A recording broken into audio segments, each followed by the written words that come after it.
We watch it every week. We let ourselves believe it's real. We care about the couples, the families, and the drama. We believe the emotions we see are genuine. But what if the show itself is the biggest lie of all? What if every tear, fight, and heartbreak was written in a script? Welcome to the Tell-All Tapes, where we uncover the truth behind the shows you think you know. Tonight, we're looking into a conspiracy so deep it could destroy the entire reality TV industry. A former producer has broken her NDA, and she has call sheets, scripts, and secret budgets that prove the whole Sumit and Jenny story was fake from the start. The most shocking part? The network was the one that wrote it. The lies didn't come from the Singhs. They came from the producers, the executives, and the company that made millions from it. This isn't just about editing or guiding what people say. This is about a full script written years in advance, made not only for ratings, but to hide a $3 million international fraud. If you thought the Sumit and Jenny story was dramatic, wait until you hear what was really happening behind the cameras. This is the conspiracy where the entire show was in on the act. Before we show the first piece of evidence, do one thing. If you think viewers deserve to know the truth behind their favorite shows, hit like, subscribe to the Tell All Tapes, and turn on notifications. You won't want to miss any part of this investigation. Let's start with what we saw on TV, the story millions watched. Jenny, a grandmother from Palm Springs, falls in love online with a young man from India named Sumit. She leaves her life behind to be with him, only to find out he's already in an arranged marriage, a secret he kept for years. His parents, Sadhna and Anil, strongly oppose their relationship, saying the age gap and cultural differences are too big. We watched their struggles for years. Visa problems, family fights, and heartbreak. Sumit tried to get a divorce. Jenny ran out of money. Sadhna showed dramatic disapproval while Anil stayed quiet and sad. It was the perfect TV story.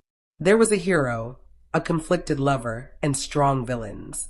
It was emotional and full of suspense. And according to our source, it was almost completely fake. The main lie isn't that a few scenes were res hot, or that producers fed them lines. The real lie is that the show was ever real at all. According to a whistleblower we'll call Chloe Evans, the main plot points were created in a writer's room before filming even started. Sumit's secret marriage wasn't a surprise discovery. It was a planned event for season 1. The parents' disapproval wasn't real conflict. It was part of a script.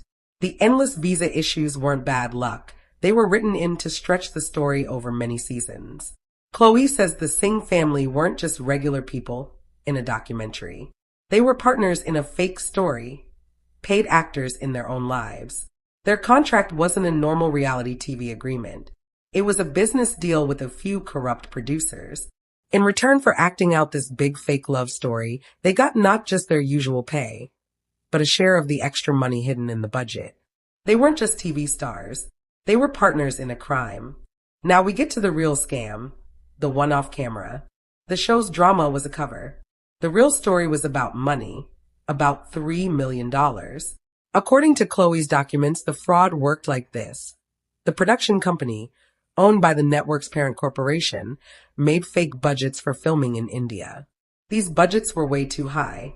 The producers then created dozens of fake companies with official-sounding names, like Delhi Location Services, Jaipur Cultural Consultants, and Agri-Transportation Logistics. These companies had licenses, bank accounts, and invoices, but no real offices or staff. The show then hired these fake companies and paid them huge amounts. For example, $50,000 for a cultural consultation that was just a short phone call, or $75,000 for transportation that was really just a few Uber rides. They charged hundreds of thousands for filming in public places that were free. The money was sent from the US to these fake companies in India. Once it arrived, it was withdrawn and split up. Some went to the corrupt producers. Some went to the Singh family, mainly through Anil, as payment for acting and keeping quiet. It was a perfect system. The more dramatic the story, the more seasons they got. The more seasons they got, the more fake budgets they could create, and the more money they could steal. The Sumit and Jenny story wasn't just a TV show. It was a money laundering operation disguised as entertainment. So who is the whistleblower behind this? Her name is Chloe Evans. When she joined the production, she was young and idealistic. She had gone to film school and wanted to tell real human stories. Getting a job on a hit show like 90 Day Fiance was her dream. She was sent to India to work on the Sumit and Jenny storyline for her first season. At first, she was excited by the drama, but soon, she noticed things that didn't add up. The invoices were strange. The numbers were too high. She was responsible for checking local expenses, and she kept seeing big bills from companies she'd never seen or talked to. When she asked about one massive bill from a so-called security consultant, she started to uncover the truth. She was told to just push it through. When she asked why they were paying a translator service 5 figures when Sumit and his family spoke perfect English with the crew, she was told she didn't understand how business worked in India. The answers were always rude and dismissive. They were meant to shut her up, but they only made her more curious. Chloe started to quietly investigate. During her breaks, she looked up the addresses of these vendor companies. Most of the time, they led to empty lots, small apartments, or real businesses that had nothing to do with TV production.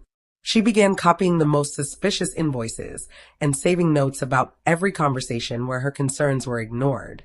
She realized the people she worked for weren't just changing numbers or bending rules. They were running a huge, planned scam. Her idealism turned into determination. She knew she had found something big and dangerous. Her constant questions eventually made her a problem. The corrupt producers couldn't risk her digging anymore. They fired her, using vague excuses like not being a team player and failing to adapt to the workflow. They thought firing her would solve the problem. They were wrong. They had just created their biggest threat. After being fired and blacklisted from other shows by her powerful old bosses, Chloe Evans didn't give up. She spent the next 2 years working small jobs, living cheaply, and using all her free time to build a solid case. She used her severance pay to hire a private investigator in India to take photos of the fake company addresses. She also reached out to other ex-crew members who were unhappy, collecting their stories as more evidence. She wasn't just trying to prove the show was fake. She wanted to prove it was covering up a multi-million-dollar financial crime. But she was still missing one key piece of evidence, something that could tie everything together. And then she got it. The most important document, the one that proved everything, was something the producers called the story Bible. Through a source she has never named publicly, Chloe got access to a password-protected server that held the show's biggest secrets. The story Bible wasn't just notes about filming. It was a collection of carefully written documents, starting from the first season, that mapped out the entire multi-year story of Sumit and Jenny. It read like a movie script. It described every big plot point, every conflict, and every emotional scene years before they happened. The catfishing, the reveal of Sumit's first wife, Jenny's daughter arriving, the astrology drama, the parents finally giving in, it was all planned from the very beginning. The most shocking part of the story Bible was the character profiles. These were written before filming even started to define who Sumit and Jenny were supposed to be. Jenny's code name was the Native American. Her description said she was trusting, overly romantic, and bad with money. The perfect person for the audience to feel sorry for. She was a character who could be hurt again and again, making people keep watching every season. Sumit's character was even more manipulative. His code name was the Trapped Son. His bio said he was torn between family duty and love, easy to control by his parents, and often lied to avoid confrontation. It described him as weak, but sympathetic, a man trapped by his culture and family. These weren't descriptions of real people. They were character outlines for actors playing roles. Then Chloe found something even more damning on that same server, the unedited budgets. The files showed 2 columns side by side, one with the real production costs in India and one with the fake inflated numbers that were sent to the parent company for approval. Right there in the same spreadsheet was a full list of the fake vendor companies, their bank account numbers, and the exact amounts of money sent through them. It was a complete, detailed record of the entire scam. It was the kind of evidence that didn't just get a show canceled, it sent people to prison. Chloe now had everything she needed. She had the written story proving the show was fake, and the financial records proving the fraud it was covering up. But the story was about to take another shocking twist, thanks to an unexpected betrayal from inside the production team. For years, a senior sound mixer, let's call him David, had been a loyal worker for the corrupt producers. He was well paid, he loved the travel, and he knew it was safer not to ask questions. His job was to capture clean sound for every emotional moment and heated argument, so the audience could hear everything clearly. But David had a habit that would later ruin the producers. He often left his recorder running, even between takes, during breaks, and while scenes were being reset. He said he did it to capture background noise, but it also helped him catch any extra dialogue that producers might want later. Over the years, this habit created a huge secret collection of recordings, hours and hours of unedited audio of producers, crew members, and the Singh family when they thought no one was listening. This archive contained the real version of the show. It was full of evidence.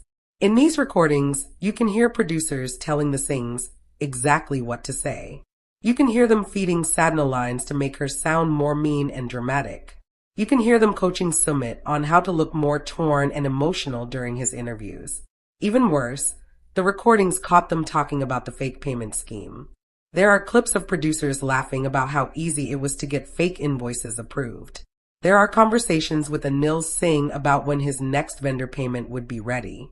They spoke freely about the fake companies, the kickbacks, and the whole criminal setup because they thought only their loyal sound guy could hear them. For years, David kept this audio collection to himself as a kind of insurance in case anything ever went wrong. But then word started spreading through the industry. People were whispering that Chloe Evans was talking to federal investigators. The FBI had started asking questions. David realized the operation was falling apart and that he could be blamed too. His name was on call sheets, and his signature was on production paperwork.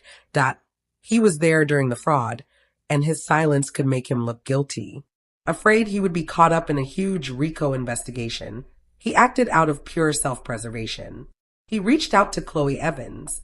He gave her his entire unedited audio collection, years of secret recordings that proved the conspiracy was real. Now, Chloe had more than papers. She had the actual voices of the criminals caught in the act. With the story Bible, the unedited budgets, and now hours of recordings, Chloe Evans had everything she needed. She didn't go to the media. She went straight to the FBI. The case was quickly marked as a major white-collar crime. This wasn't just about a TV show. It involved a publicly traded U.S. corporation, and the money had been sent across international borders. That made it a big federal case. The charges weren't simple fraud. They were RICO and wire fraud. The Racketeer Influenced and Corrupt Organizations Act, or RICO, is usually used against organized crime. The FBI's argument was that this small group of TV producers and their partners, including the Singh family, were acting as a criminal organization created to defraud the network's parent company and its investors. The investigation led to dramatic early morning raids.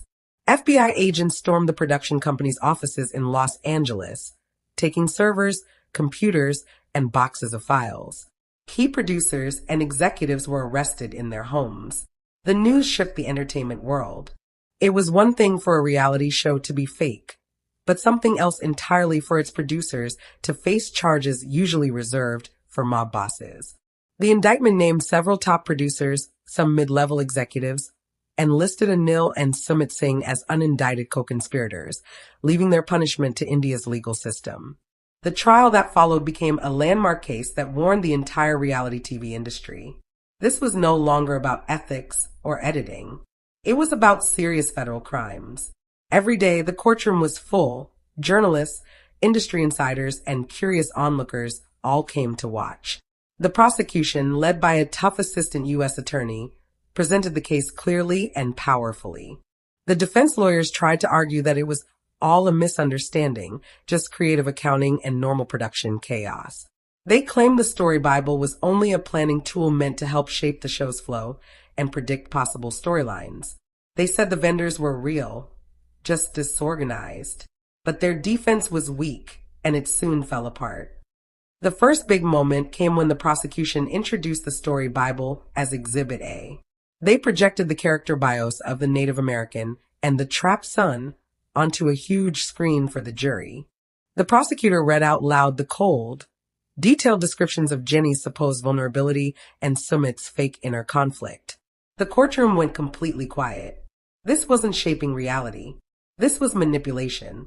The jurors, many of whom had watched the show, were visibly shocked and disgusted. Then came the true turning point, the hot mic audio.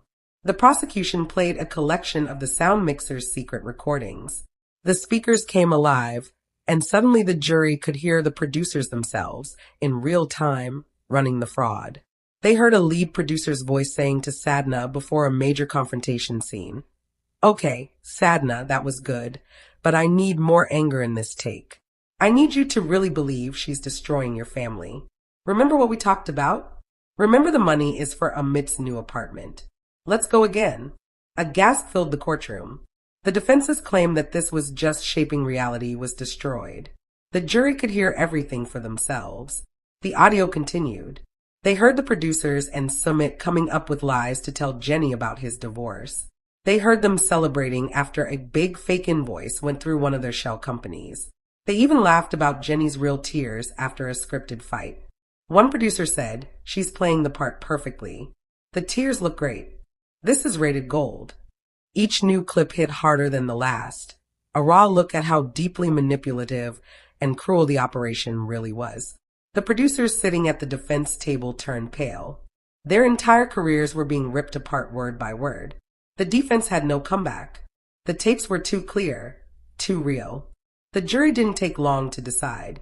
Their verdict was unanimous, guilty on all charges of wire fraud, conspiracy, and racketeering. The punishment was harsh. The main producers, the ones behind the scheme, were sentenced to 7 to 10 years in federal prison. The courtroom was silent as the judge read the sentences. These were not small penalties. Their lives were forever changed by what they had done in the name of entertainment.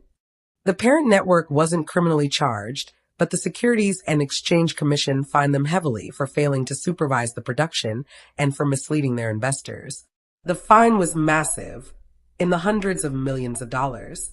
The fallout in India was also huge. Using the FBI's evidence, Indian authorities started their own investigation into the Singh family's role in the money laundering scheme. They faced charges of fraud, tax evasion, and conspiracy. The same family who had been shown judging Jenny's morals on TV were now being judged themselves. Their image of protecting tradition, honor, and family was revealed as fake. They hadn't been defending their son. They'd been getting rich off a criminal script. The verdict and the revelations sent shockwaves through reality television. The audience's trust was completely destroyed. The show 90 Day Fiance, once a huge success, became a symbol of greed and deception. Fans who had followed the story for years felt deeply betrayed. They asked themselves if the Sumit and Jenny story, full of love, emotion, and authenticity, was completely fake, then what else was? Which other couples were lying? Which families were actors? The entire genre fell under suspicion. The network canceled the show as fast as possible to save its image, but it was already too late. The damage was done.